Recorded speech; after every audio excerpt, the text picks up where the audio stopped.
સુરત શહેરમાં વ્યાજખોરોનો ત્રાસ દિન પ્રતિદિન વધી રહ્યો છે. પાલનપુર પાટિયા વિસ્તારમાં રહેતા એક ઝીંગા વેપારી પાસેથી વ્યાજે લીધેલા નાણાંની પઠાણી ઉઘરાણી કરતા ચપ્પુ બતાવી વેપારીની પત્નીને બાનમાં લેનારની રાંદેર પોલીસે ધરપકડ કરી છે.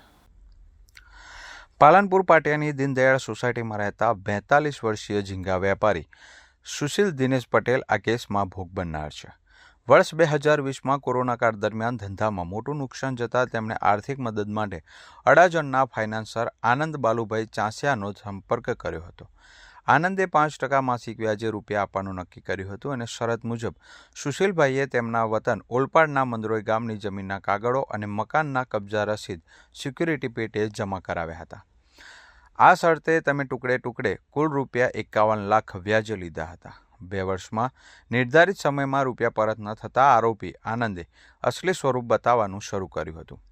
તે અવારનવાર વેપારીના ઘરે જઈ ગાળાગાળી અને ઉઘરાણી કરતો હતો અને સુશીલભાઈએ મિત્રો અને સંબંધીઓ પાસેથી ઉછીના પૈસા લઈ તેમજ પત્નીના દાગીના વેચી અત્યાર સુધીમાં કુલ રૂપિયા 85 લાખ ચૂકવી દીધા હતા. તેમ છતાં આરોપીની લાલચ સંતોષાઈ નહોતી. તેણે ધાકધમકી આપી વર્ષ 2023માં મંદરોઈ ગામની જમીનનો દસ્તાવેજ પોતાના નામે પણ કરાવી લીધો હતો.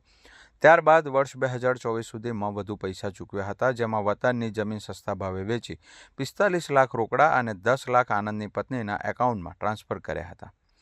હદ તો ત્યારે થઈ જ્યારે વેપારીએ મુદ્દલ કરતાં વધુ રકમ ચૂકવી દીધી હોવા છતાં આરોપીએ તેના વેપારીના જમીનના કાગળો પરત આપ્યા ન હતા અને આરોપી આનંદ સુશીલભાઈના ઘરમાં ઘૂસી ગયો હતો અને તેમની પત્નીને ચપ્પુ બતાવી જીવથી મારી નાખવાની ધમકી આપી હતી. તેણે 5 વર્ષના બાકી વ્યાજના નામે વધુ 35 લાખની માંગણી કરી આતંક મચાવ્યો હતો. આ ઘટના બાદ વેપારીએ રાંદેર પોલીસ મથકમાં ફરિયાદ નોંધાવી હતી અને પોલીસે ત્વરિત કાર્યવાહી કરી ખંડણીખોર આરોપી આનંદ ચાંસિયાની ધરપકડ કરી છે.